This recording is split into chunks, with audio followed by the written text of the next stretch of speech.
मन मंदिरा गजर भक्तीचा.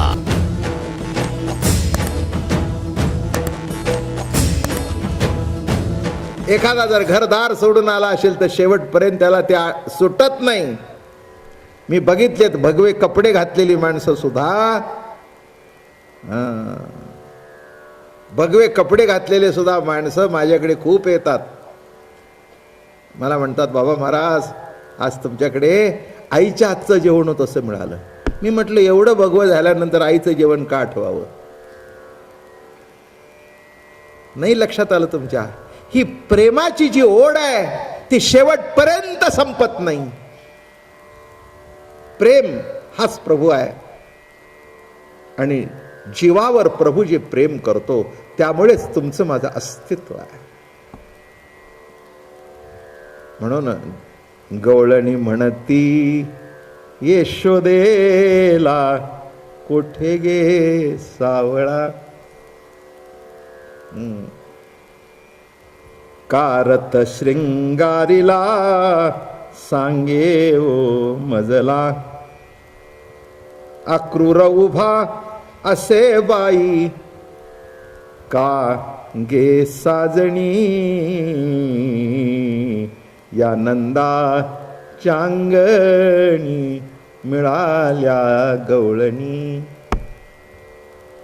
अशा गवळणी नंदाच्या अंगणात आलेल्या आहेत. परवाच मी एक टीव्हीला कार्यक्रम बघितला. तिथे एक चर्चा होती की all old people should keep a pet in their house. कुठे अमेरिकेची चर्चा होती की सगळ्या म्हाताऱ्या माणसांनी एखादं तरी काहीतरी सांभाळावं, मांजर, कुत्र, ज्यांना कोणीच प्रेम करायला नसेल. अमेरिकेतली अवस्था ठीक आहे, पण मला हात जोडून सांगावं असं वाटतं, इथे तरी अशी अवस्था येऊ नये.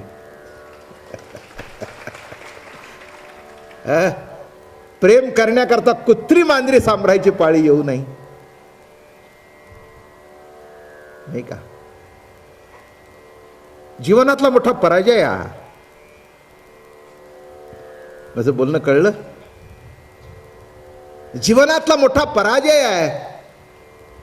दुसरी बाजू सांगतो, साधू संत सगळे सोडून जे अरण्यात गेले ना, ते एवढ्या करताच गेले की ह्यांच्या प्रेमात अडकायला नको आणि पुन्हा लाता खायला नको. माझं कळलं का? तरी पण ते याच्यातून सुटले, हे लक्षात ठेवा. आई अजून जिवंत आहे, नवरा अजून जिवंत आहे, बायको अजून जिवंत आहे, पण जाईन या कल्पनेतून दुःख.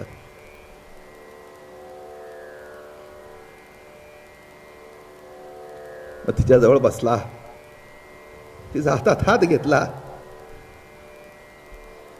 आई म्हणाली, का रे बाळा, आज सकाळपासून माझ्या जवळ उठला नाहीस?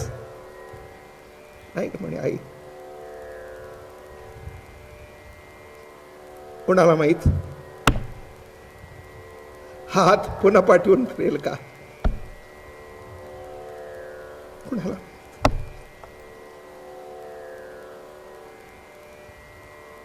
पुन्हा जीवनामध्ये थोबाडीत मारणारे भेटतात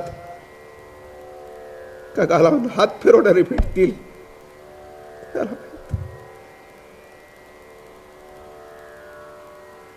भूतविरह, भूतकाळातला विरह. तसं घडलं नाही, पण केव्हा काय घडेल सांगता येत.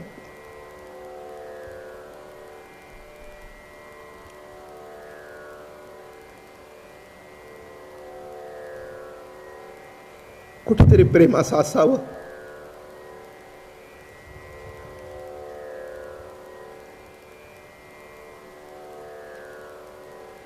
प्रेम करणारी माणसं आयुष्यातून निघून गेल्यानंतर पुन्हा सगळंच जीवन सहारा डेझर्ट होत.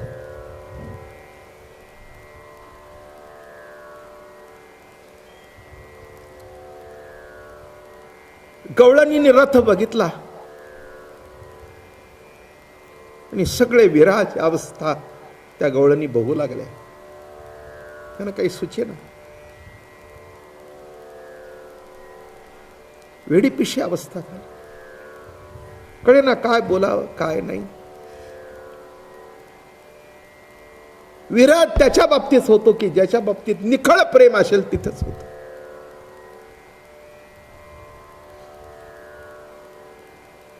शेजा चढतो म्हणून माझ्या डोळ्यात पाणी येणं हा भाग निराळा. आणि त्या अवस्थेतून पाणी येणं हा भाग निराळा.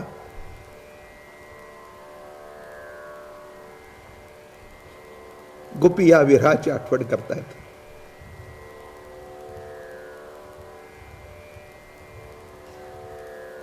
बर का हो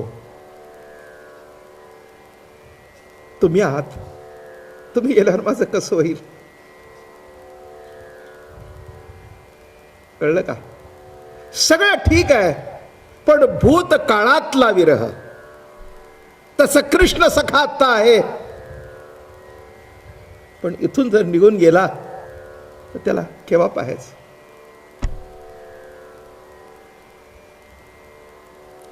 गवळणी म्हणती यशोदेला कोठे गे सावळा. फार सुंदर लिहिलंय.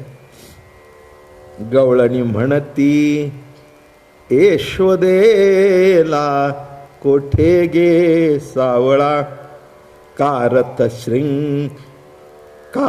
कारत श्रृंगारीला सांगे ओ मजला. अक्रूर उभा असे बाई अक्रूर उभा असे बाई. बाई गे साजणी बाई गे साजणी. या नंदा चांगणी मिळाल्या गवळणी. काय म्हणतायत. या नंदा चांगणी मिळाल्या गवळणी. गवळणी म्हणती यशोदेला कोठे गे सावळा. आणि जातो हे कळल्यानंतर ज्या अर्थी हा रथ मथुरेचा आपल्या दारात कधी आला नाही आतापर्यंत. हा का बरं आला. का बरं आला. हो मला एक सहज बोलता बोलता आठवलं. एखादा मनुष्य आजारी पडावी आणि आपण राहतो त्या परिसरात ॲम्ब्युलन्स यावी. माणसांचे जीव कारण नसताना खाली होतात ना. तसं कंसाने सोन्याचा रथ पाठवला होता पण गवळणींना कळत न कळत वाटत होतं की हा आमच्या जीवावर आलेला रथ आहे. गवळणी म्हणती यशोदेला कोठे गे सावळा. आणि अक्रूराला सांगितलं असं असं आहे. इकडे तयारीला लागले आणि या आमच्या गवळणींचा जीव कासावी झाला. त्यांना असं वाटलं कोणीतरी आपल्या पंचप्राणाला हात घालतंय आणि तो पंचप्राण असा खेचून कोणतरी ओढून घेतंय. असं वाटलं त्यांना. असं वाटलं त्यांना. खरंच आहे. जीवनामध्ये प्रेम करणारी माणसं निघून गेल्यानंतर माणसं मरता येत नाही म्हणून जगतात.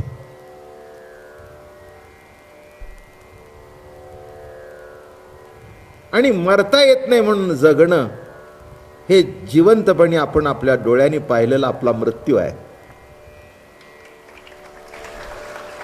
त्याच्यापेक्षा दुसरं काय आहे. प्रेम जीवन आहे. प्रेम जगणं आहे. प्रेम जीवनाचा आधार आहे. आणि ते प्रेम भोगण्याकरता कुणीतरी व्यक्ती लागते. मुलगा लागतो, नवरा लागतो, पती लागतो, मित्र लागतो, कोणी का असे ना. नाही कुणी भेटलं तरी कुत्र तरी लागतं. पण प्रेम भोगण्याकरता एक लक्षात ठेवा, वस्तू चालत नाही, चैतन्यमयच काहीतरी पाहिजे. चैतन्यमयच पाहिजे. जे आपल्या प्रेमाला कळत न कळत प्रतिसाद देईल असंच पाहिजे. कुत्र सुद्धा का बरं वाटतं? काही चुकलं नाही. मुलं अंगावरून जातात, ते जवळ येऊन बसतं, पाय चाटतं म्हणून बरं वाटतं. नसेल पाय चाटत, तुमच्या अंगावर येऊन झेप घेतं, बसतं,